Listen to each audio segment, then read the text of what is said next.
Es un gusto saludarles, queridos, en esta mañana. Y aunque no nos vemos, ustedes me van a ver a mí. Estoy más viejo, más gordo, pero bueno, contento de compartir este tiempo con ustedes. Le puse por título a lo que vamos a considerar hoy, la comunión íntima con Dios. La comunión íntima con Dios. Dice el Salmo 25:14. La comunión íntima con Dios o con Jehová es con los que le temen, y a ellos hará conocer su pacto. Salomón nos dice en Proverbios 3:32, porque Jehová abomina al perverso, mas su comunión íntima es con los justos. La revelación que Dios haya hecho de sí mismo y de sus propósitos para con nosotros los hombres se hallan en su palabra, la Biblia, la cual no nos deja lugar a dudas de que el propósito de Dios era de tener o de estar en una comunión íntima con sus criaturas. Todo comenzó en Génesis, capítulo 2, versículo 7. Entonces Jehová Dios formó al hombre del polvo de la tierra y sopló en su nariz aliento de vida. Y fue el hombre un ser viviente. Pero allí intervino Satanás y entonces el hombre pecó. Y esa comunión íntima que tenía el hombre con Dios se cortó por ese pecado de desobediencia. Y dice la Escritura en Génesis 3:23, y lo sacó Jehová del huerto del Edén para que labrase la tierra de la que fue tomado.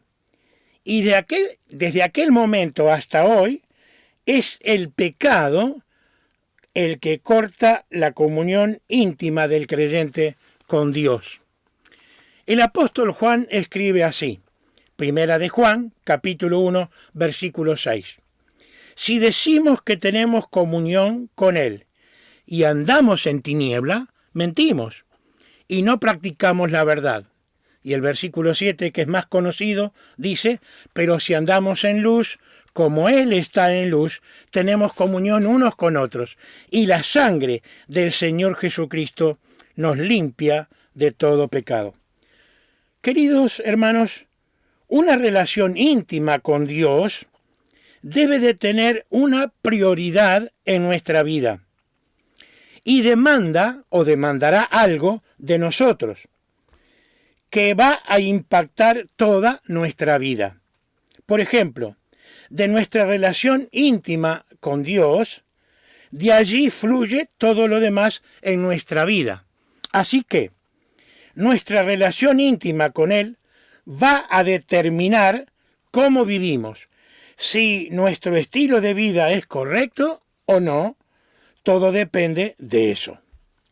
Si yo les preguntase, y me gustaría estar allí presentes para que me contesten, pero bueno, cada uno se lo contestará. Si yo les preguntase, ¿tienes tú una comunión íntima con Dios? Por supuesto, a través de haber conocido y aceptado al Señor Jesucristo como tu Salvador. Un inconverso no puede tener comunión íntima con Dios. Tal vez alguno me dirá, bueno, sinceramente, no lo sé, no me doy cuenta, no lo pensé, sigo la rueda. Yo hoy quiero que pensemos en lo que significa tener una comunión íntima con Dios. Quizás alguno piense que en nuestra condición de pecadores no podremos tener ese tipo de comunión íntima con Él. Nos preguntamos, ¿cómo puede ser que yo, un pecador, pueda tener una comunión íntima con Él? Ahora estamos hablando de creyentes. ¿El creyente peca? Sí, lamentablemente sí. Pero lo primero que tenemos que tener presente es que Él nos ha comprado al alto precio de su sangre. Somos suyos y nos conoce muy bien. David decía que Dios le conocía tanto que aún no estaba la palabra en su lengua cuando el Señor o Dios ya la sabía toda. Entonces, esto está en el Salmo 139:4. Entonces, al considerar esto, No hay cosa alguna que nosotros podamos esconderle a Dios. Podemos esconderles a los que están a nuestro alrededor, incluso a nuestros cónyuges si somos casados, pero a Dios no le podemos esconder nada. Y una comunión íntima debe de ser sincera, cristalina y pura. Hay una premisa y es esta, para tener una íntima comunión con Dios. Primera de Juan, capítulo 2, versículos 15 a 17. Dice así la Escritura: No améis al mundo ni las cosas que están en el mundo. Si alguno ama el mundo, el amor del Padre no está en él. Porque todo lo que hay en el mundo, los deseos de la carne, los deseos de los ojos y la vanagloria de la vida, no proviene del Padre, sino del mundo. Y el mundo pasa, y sus deseos, pero el que hace la voluntad de Dios permanece para siempre. Saben, mis queridos, mientras estamos aquí en este mundo y en este cuerpo, y se lo digo por experiencia, tengo 73 y en julio, si Dios quiere, el 15 cumpliré, si el Señor no viene antes, 74, perdón. Ya me está sacando la edad. Mientras estemos en este cuerpo y en este mundo, vamos a tener experiencias tristes. El mundo nos encandila. Esto quiere decir, nos deslumbra, nos causa una gran admiración. Y pensaba, allá vamos tras las pompas de jabón que tienen tan hermosos colores. Yo miro a veces en los parques de niños cuando hay estas personas que venden esas cositas que soplando salen pompas de jabón, cómo los niños salen corriendo tras esas pompas de colores tornasoles tan hermosos. Y así hacemos nosotros con las cosas del mundo. Pero esas pompas pronto explotan, desaparecen. Son de corta duración. Volvamos a nuestro texto. Primera de Juan, capítulo 2, 15 a 17. Y ahora quiero que prestemos atención a tres palabras que son interesantes. Vamos a ver allí a un no, a un ni y a un sí. Versículo 15. No améis al mundo. Qué interesante. No améis al mundo. ¿Qué significa amar al mundo? Según el diccionario, amar es sentir amor por alguien o algo.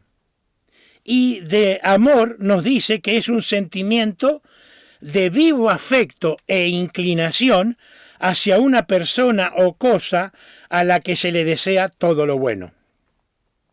Pensaba, en contraposición a lo que nos dice Juan en su primera carta 2:15, no améis al mundo, decía en contraposición con lo que nos dice el mismo Juan en el Evangelio de San Juan capítulo 3, versículo 16, un texto muy conocido, porque de tal manera amó Dios al mundo que ha dado a su Hijo unigénito, para que todo aquel que en él cree no se pierda, mas tenga vida eterna. Dios amó al mundo. Ahora, sin duda, estos son dos amores muy distintos, muy diferentes. Miren cuánto habría para considerar y sacarle jugo a esto, pero tenemos que seguir. Vamos ahora al ni.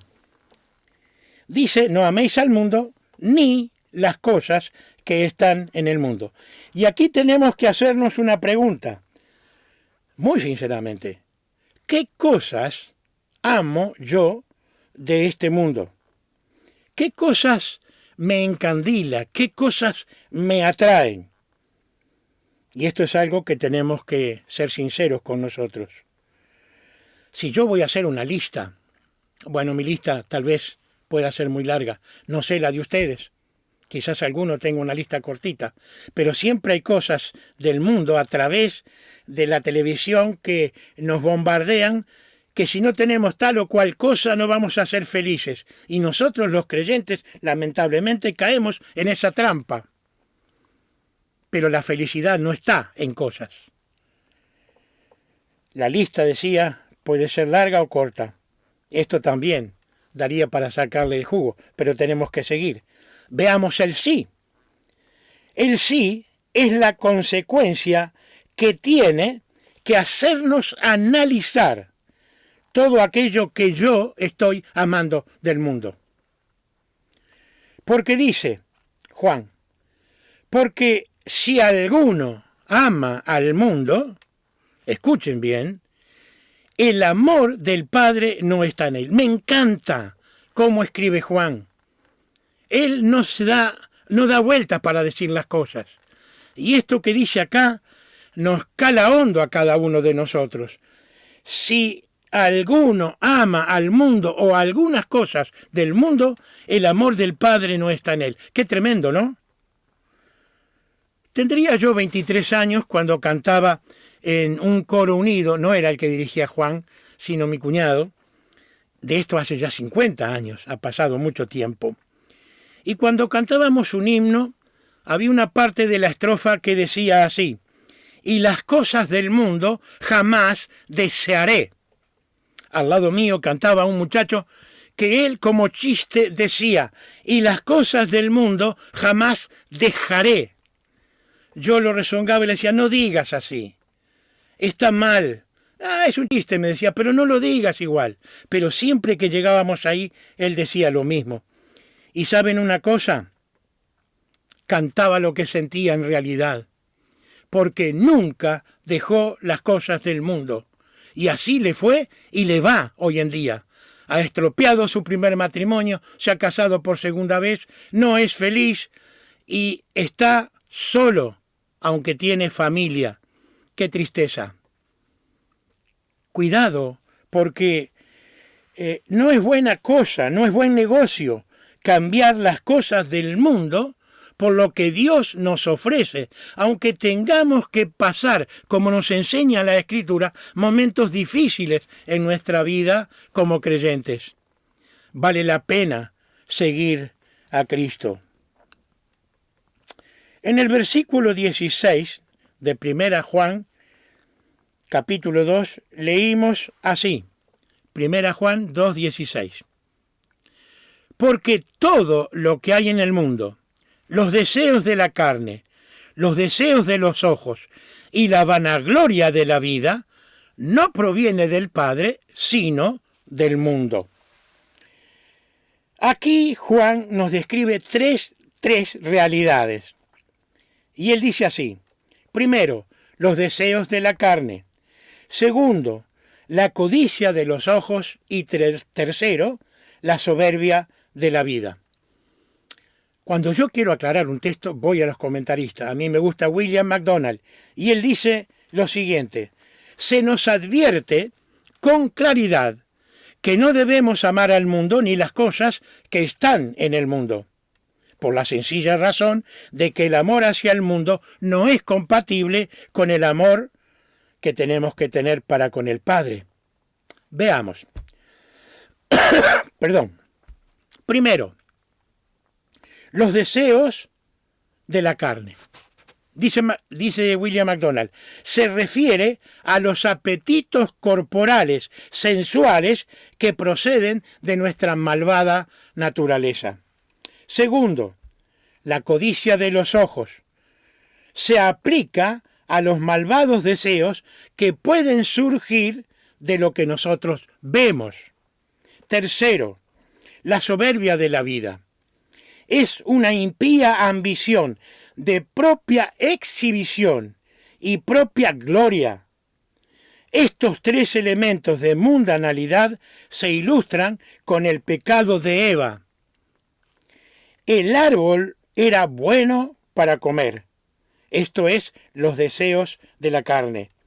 Era agradable a los ojos, esto es, la codicia de los ojos. Y dice, era un árbol codiciable para alcanzar sabiduría. Esto es, o describe, la soberbia de la vida. Los apetitos, la avaricia y la ambición. Todo esto no proviene del Padre, sino que tiene su origen en el mundo. La mundanalidad es el amor por las cosas pasajeras. El corazón humano nunca puede hallar satisfacción en cosas. Hasta aquí lo que dice William MacDonald. Está bien, podemos estar de acuerdo con lo que dice MacDonald, y de cierto que lo estamos, pero podemos hacerle una pregunta. ¿Pero cómo hago yo para que las cosas del mundo no me atraigan como me están atrayendo? Especialmente para la juventud hablo, y nosotros los viejos tampoco escapamos. Si cada vez el mundo pone al alcance de nuestras manos cosas que son muy buenas cuando la usamos bien. Estoy pensando en esos celulares inteligentes que tienen, no sé si lo pronuncio bien, Wi-Fi, que no sé lo que es, WhatsApp, Google, Internet y qué sé yo cuántas cosas. Y decía que cuando lo utilizamos bien es algo provechoso, como lo estamos haciendo ahora a través de este video. Pero mal usado, y yo sé que algunos jóvenes son tentados a ver cosas que no les convienen y que dañan su mente muy severamente. Y me estoy refiriendo especialmente a la pornografía. Está a un clic de nuestro dedo. Cuidado, hermanos, con esto, porque nos engancha. Nos lleva a ver cosas que corrompen nuestra mente y que quitan de nosotros de tener una comunión íntima con Dios, porque nuestra vida debe de ser santa como Él es santo. Ahora, pensaba en poner un ejemplo del Antiguo Testamento. Vamos al segundo libro de Samuel. Segundo libro de Samuel, capítulo 11, versículo 1. Dice así la Escritura: aconteció al año siguiente, en el tiempo que salen los reyes a la guerra, que David envió a Joab y con él a sus siervos y a todo Israel. Y destruyeron a los amonitas y sitiaron a Rabá, pero David se quedó en Jerusalén. Y sucedió un día, al caer la tarde, que se levantó David de su lecho y se paseaba sobre el terrado de la casa real. Y vio desde el terrado a una mujer que se estaba bañando. Aquí no dice si estaba desnuda o no, me imagino que sí, porque dice la cual era hermosa. Envió David a preguntar por aquella mujer y le dijeron: aquella mujer es Betsabé, hija de Elián, mujer de Urías Eteo. Y envió David mensajeros y la tomó y vino a él y él durmió con ella. Y luego ella se purificó de su inmundicia y se volvió a su casa. Y concibió la mujer y envió a hacerlo saber a David, diciendo: estoy encinta. Entonces David envió a decir a Joab: envíame a Urías Eteo. Y Joab envió a Urías a David. Cuando Urías vino a él, David le preguntó por la salud de Joab y por la salud del pueblo y por el estado de la guerra. Después dijo David a Urías: desciende a tu casa y lava tus pies. Y saliendo Urías de la casa del rey, le fue enviado presente de la mesa real. Mas Urías durmió a la puerta de la casa del rey con todos los siervos de su señor, y no descendió a su casa. E hicieron saber esto a David, diciendo: Urías no ha descendido a su casa. Y David dijo a Urías: ¿No has venido de camino? ¿Por qué pues no descendiste a tu casa? Y Urías respondió a David: el arca e Israel y Judá están bajo tiendas, y mi señor Joab y los siervos de mi señor en el campo. ¿Y habría yo de entrar en mi casa para comer y beber y dormir con mi mujer? Por vida tuya y por vida de tu alma, que yo no haré tal cosa. Y David dijo a Urías, quédate aún aquí hoy y mañana te despacharé. Y se quedó Urías en Jerusalén aquel día y el siguiente. Y David lo convidó a comer y a beber con él, hasta embriagarlo. Y él salió a la tarde a dormir en su cama con los siervos de su señor, mas no descendió a su casa. Venida la mañana, escribió David a Joab una carta, la cual envió por manos de Urías.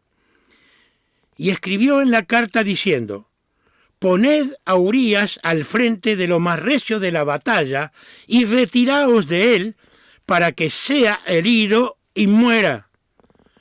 Así fue que cuando Joab sitió la ciudad, puso a Urías en el lugar donde sabía que estaban los hombres más valientes.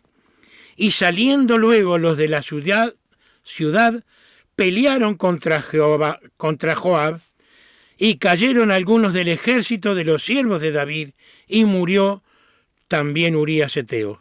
Entonces envió Joab e hizo saber a David todos los asuntos de la guerra. Qué tristeza, qué pecado tan grande el de David. No le podemos llamar un error. Es un pecado. Y para describirlo gráficamente, David fue descendiendo por una escalera de escalones muy bajitos, pero era cada vez más bajo. Cada vez le llevó a algo peor. Qué pena como David fue, sin darse cuenta, como con la conciencia cauterizada, haciendo cosas cada vez peores. Sin embargo, nosotros leemos que David fue un hombre de acuerdo al corazón de Dios. Después vamos a ver por qué digo esto. Dice que Jehová se buscó un varón, esto se lo dice Samuel a Saúl, cuando Saúl fue desechado como rey. Jehová se ha buscado un varón conforme a su corazón. Ahora, ¿qué pasó con David? ¿Por qué una cosa le llevó a la otra?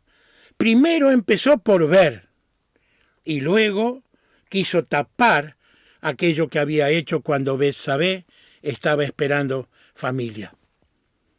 Y siguió y mandó matar. Y Urías Eteo llevó en su mano su condena. Y Joab, sin comprender mucho, era el rey el que mandaba, hizo lo que el rey le mandó. Y Urías murió. Y David tomó por mujer a Betsabé. Y de ello vino un niño. Qué tristeza. Ustedes saben que David estaba como, decía yo, con la conciencia cauterizada. David tiene que mandar al profeta Natán a contarle, ¿se acuerdan de aquel hombre que tenía una corderita que era como una hijita, la tenían ahí, comía de su mano? Y tenía un vecino que era muy rico y tenía muchos corderos. Y un día vino una visita a ese hombre muy rico y tomó aquella corderita que tenía aquel hombre tan mimada y la mató y la guisó para agasajar a sus invitados. Y cuando Natán iba contando esto a David, dice que David se encendió en ira, en furia, y dice, ese hombre es digno de muerte y debe de pagar tanto y tanto por lo que hizo. Y Natán le tuvo que decir, ese hombre eres tú. ¿Saben? David no se había dado cuenta que iba descendiendo. A veces nos ocurre a nosotros lo mismo. Utilizamos unas palabras muy conocidas. No pasa nada. Así decían mis compañeros en la intendencia cuando se robaban algo. No pasa nada. Hasta el día que pasó y fueron descubiertos por las cámaras y fueron sacados de sus trabajos. Sí que pasa. Todo tiene consecuencia y la consecuencia, ya que estamos tratando del tema de la comunión íntima con Dios, es perder el gozo de la salvación, que fue lo que sintió David.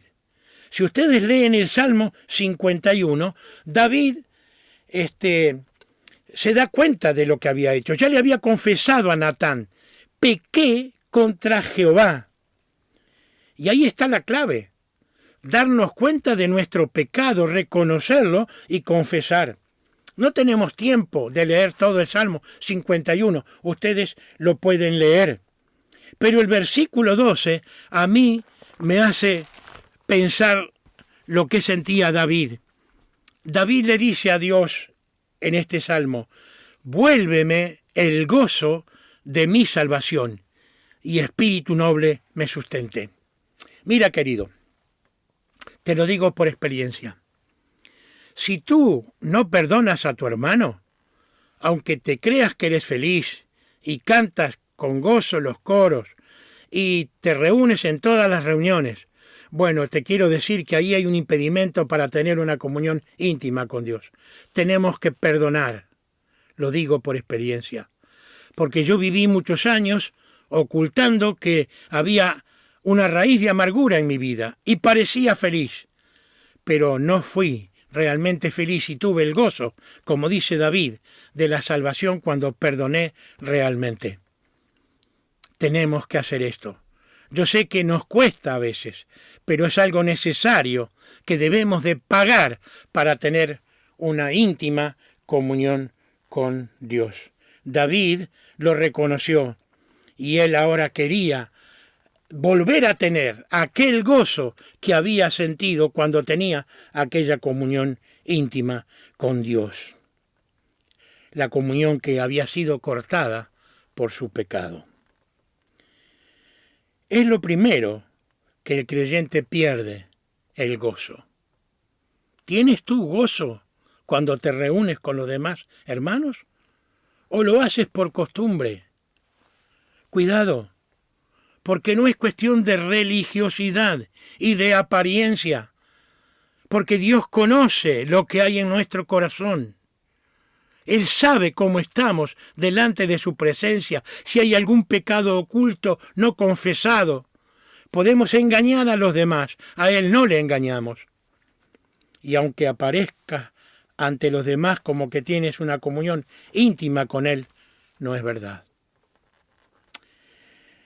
Quiero terminar leyéndoles lo que dice un himno que me gusta mucho cantarlo y a veces en las conferencias los cantamos con mucho gozo. Es el himno 471 y dice quien lo escribió: gozo da servir a Cristo en la vida diaria aquí. Gozo y grande alegría siempre Él me da a mí. Gozo da servir a Cristo, gozo que triunfante está en la pena o tristeza. Cristo en todo vence ya. Gozo da servir a Cristo aunque solo ande yo. Es el gozo permanente que el Calvario nos logró. Gozo da servir a Cristo, gozo en la oscuridad, porque tengo el secreto de la luz y la verdad. Y el coro dice, gozo hay sí en servir a Cristo, gozo en el corazón. Cada día Él da poder, me ayuda a vencer y da gozo en el corazón.